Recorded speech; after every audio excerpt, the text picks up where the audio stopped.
इंसानियत मर गई है इधर। इंसानियत हमारे पाकिस्तान में तो इंसानियत मुझे लग रहा है ही नहीं। जब हमारे मुल्क के सियासतदान हैं हमारे मुल्क से वफादार नहीं होंगे, भिखारी होंगे, ठीक है, शुरू सब तक जो अमेरिका से भीख मांगते रहे हैं, ठीक है, तो फिर हमारी क्या इज्जत होगी? जहाँ भी जाते पाकिस्तान को वो भिखारी कहते हैं, ठीक है। पिछले दिनों ये एक तरह से बेगर्स का सीजन था ये आज बाहर जाके वो बाकायदा मतलब मांगते हैं। कंपैरिजन में अगर देखा जाए ना तो हमसे एक्टिव, हमसे समझ ले आप क्लेवर या फिर शार्प माइंड रखने वाले जो हैं वो इंडियंस ही हैं। नमस्कार दोस्तों, आप सभी का स्वागत है। दोस्तों, हमारे पड़ोसी मुल्क भिखारिस्तान के हुक्मरान तो हुक्मरान, वहाँ की आम जनता भी आए दिन बहकी बहकी बातें करते हुए नजर आते हैं। ऐसा मालूम पड़ता है कि पाकिस्तान के मार्केट में कोई नया तगड़ा नशा आया है, या फिर ऐसा लगता है कि इन लोगों को कोई तगड़ा मेंटल डिसऑर्डर है। खैर, अपने को क्या फर्क पड़ता है, अपना तो टाइम पास होने को मांगता है, तो टाइम पास ही सही।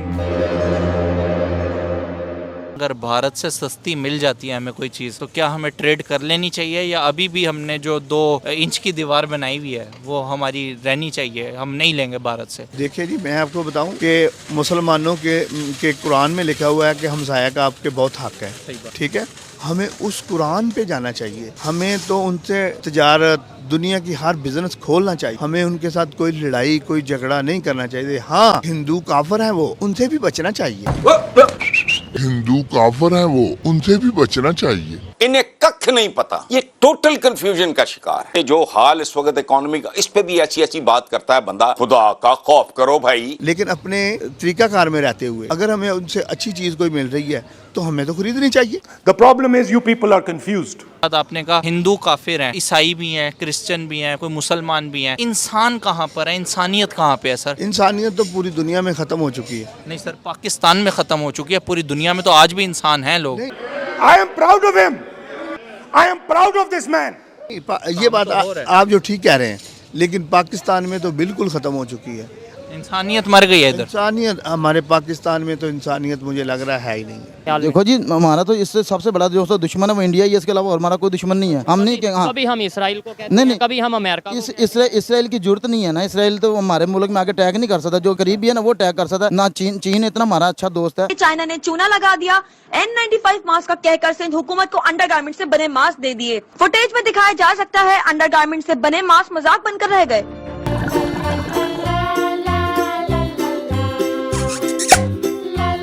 इंडिया और पाकिस्तान के कंपैरिजन देखें तो इंडिया का जो कोई भी इंसान है, अगर वो किसी भी कंट्री में जाता है, उसको वो प्रिविलेजेस प्रोवाइड किए जाते हैं जो एक आम पाकिस्तानी को नहीं किए जाते हैं। इमेज तो तकरीबन पार्टीशन के बाद ही ऐसा बन चुका था। हमारा मेन पर्पस जो हमारी 2 चीज़ों के इफेक्टिव आ जाती है वो है हमारी एजुकेशन और एक हमारा पासपोर्ट। हाँ, पासपोर्ट की हमारी कोई वैल्यू नहीं है। हमारा पासपोर्ट, हम पासपोर्ट के बगैर किसी मुल्क में जाए ना, एंटर होना तो बहुत सी दूर की बात है। सिर्फ हम पाकिस्तानी बोल देना, वो कहते हैं कि आप साइड पे आ जाएं। सेकंड, हमारे पास एजुकेशन ऐसी नहीं है कि हम अपने बच्चों की ग्रूमिंग उस तरह से कर सकते। 10 साल पहले हमारे जो सिलेबस था, आज 10 साल बाद भी वही सिलेबस है। वो हमारी तालीम का मियार नहीं है, इस वजह से हम लोगों को ज़्यादा मतलब प्रेफर नहीं किया जाता। उनको पता कैसे हैं हम लोग। भारत कितना आगे निकल गया, क्या भारत इन चीज़ों से कैसे आज़ाद हो गया, और कब हमें पता ही नहीं चला कि वो इतना आगे निकल गया। हम आज भी इन्हीं चीज़ों पर रो रहे हैं कि ये हालात हमारे पाकिस्तान के 1948 में हो चुके थे। अब हमें अल्लाह ये बचाए, हमारी हम खुद कुछ नहीं करेंगे, हम खुद कुछ कर सकते ही नहीं है। हम तो ये देखें, आप खुद ही देख लें कि ज़राई मुल्क है, गंदम भी खरीद से बाहर है, चावल भी खरीद से बाहर है, और चीनी भी खरीद से बाहर है, और सब्जियां, अगर प्याज इंडिया से पाकिस्तान ना आए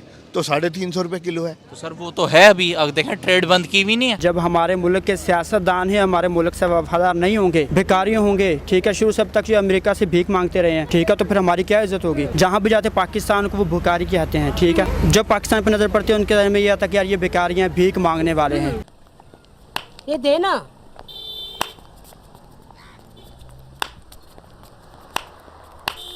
ये देना, मैं तेरे वास्ते नाची रे, देना। मैं भी नाचा, मेरे को दो।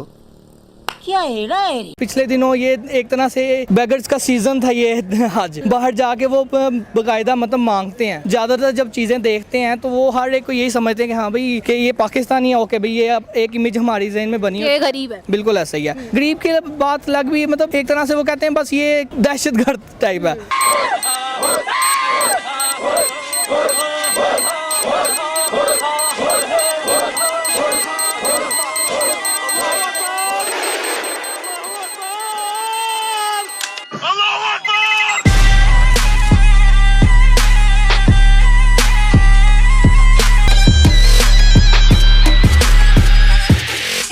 अब इंडिया जो है वो पाकिस्तान का दुश्मन नहीं है। टीटीपी देख लें, जिसको पाकिस्तान ने ही बनाया और वो खुद ही पाकिस्तान के खिलाफ खड़ी हो गई। ठीक है, अपने आप को बेहतर करना है ना, अपनी सिक्योरिटी को बेहतर करना है। क्या हमारी सिक्योरिटी बहुत मजबूत है, हमारे आर्मी बहुत मजबूत है।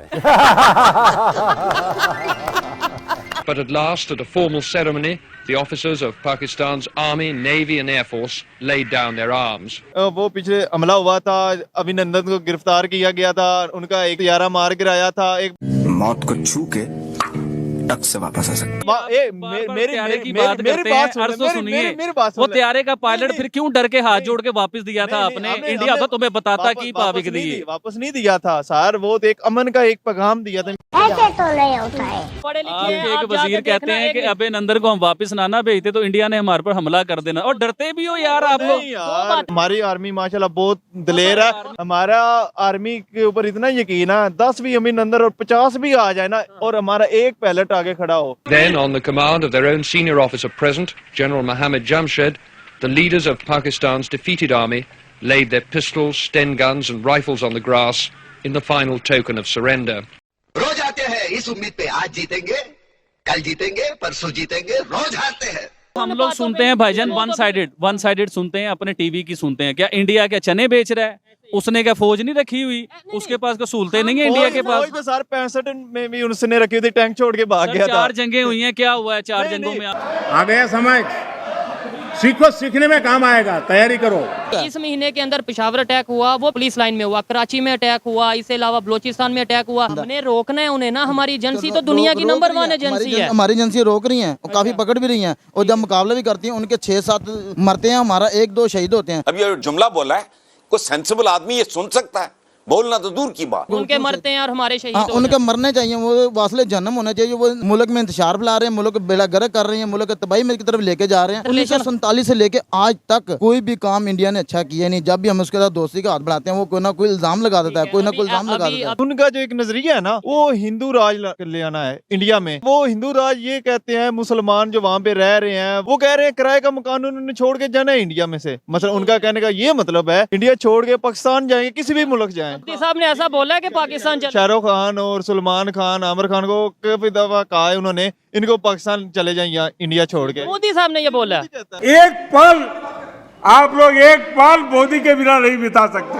हमारा तलक इंडिया से खराब हो जाए वो सही है, क्योंकि वो खराब वो हमारा बहुत इतना तेज दुश्मन है, इतना शातिर दुश्मन है कि वो कहीं से भी चाल चल के हमको मार क्यों नहीं तेज हो जाते? हम क्यों नहीं? हम इसलिए तेज नहीं होते कि हम अमन वाले हैं ना। हम अमन चाहते हैं, हम किसी को मारना चाहते हैं। हमारे यहाँ पे आए दिन अटैक हो रहे हैं, आए दिन ब्लास्ट हो रहे हैं, हम अमन वाले हैं। उनके साइड पे उस तरीके से भी नहीं कुछ। देखो जी, वो उनके वो पैसे देके बड़ा कुछ करा लेते हैं। वो घर के तो खरीद लेते हैं, खरीदने वाले मुल्क है वो मुल्क है। नहीं ऐसे गाली वहाँ से कोई देखेगा भाई, जो मर्जी देखे। अच्छा, मोदी जी की जो आप बात कर रहे हैं ना, मोदी जी मुसलमानों से बहुत प्यार करते हैं। उसका मैं आपको सॉलिड रीजन भी देता हूँ। जैसे कश्मीर में प्यार कर रहे हैं। देखिए, आप जब तक मुझे बात मुसलमान ही है ना कि ये डिस्टर्ब तब करते हैं कि उनको अंदाजा आता है चोट बड़ी गहरी होने वाली है।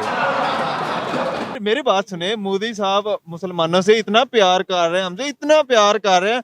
अल्लाह पाक ऐसा हुक्मरान किसी को भी ना दे जैसे जम्मू कश्मीर में हो रहा है। मुसलमान भाई है ना। अच्छा, इंडियन कश्मीर में आप देखिएगा कि वो मुसलमानों को 5G के बाद 6G की तरफ भी लेके जा रहे हैं।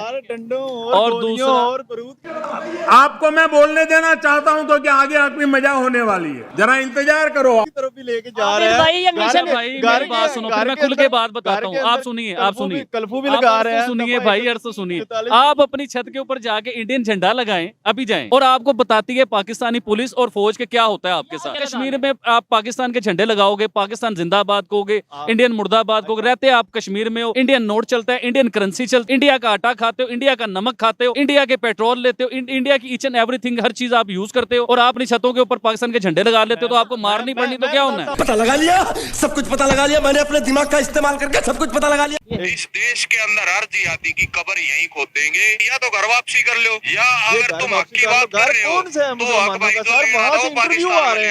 ऐसे मैं 100 इंटरव्यू आपको पाकिस्तान की साइड से दिखा दूं। इंडिया के साथ हमारे ज़हनों में बड़ी गलत कॉन्सेप्ट हमारे मीडिया ने बिठा दिया हुआ है, जो हमने निकालना भी चाहे तो निकल नहीं सकता। हमें जितना मर्जी अपने दिमाग से क्लियर करने की किसी कोशिश करें, नहीं होगा जब तक हम पढ़ाई नहीं करेंगे, सर्च नहीं करेंगे दुनिया में क्या हो रहा है। एक यूट्यूबर का आपने वो निकाल के हमें दिखा दिया है, बात को समझे। वो एक आम यूट्यूबर है, वो कुछ भी कर सकता है।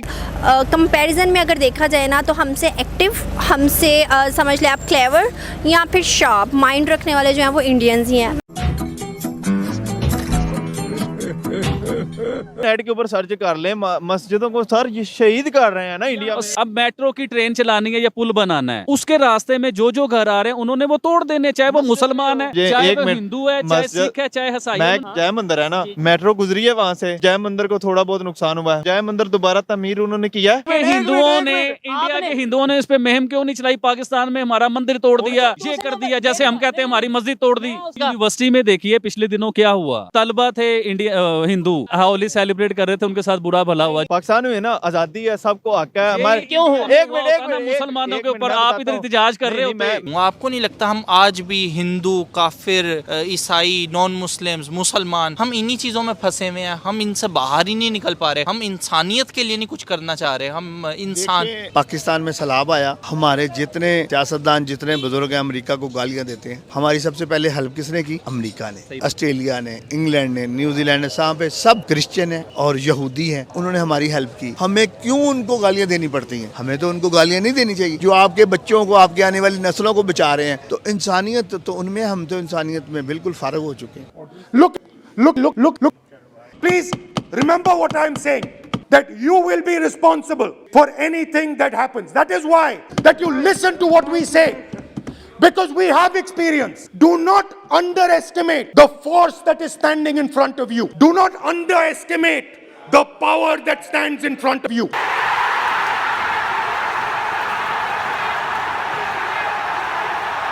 You have no idea what you are dealing with.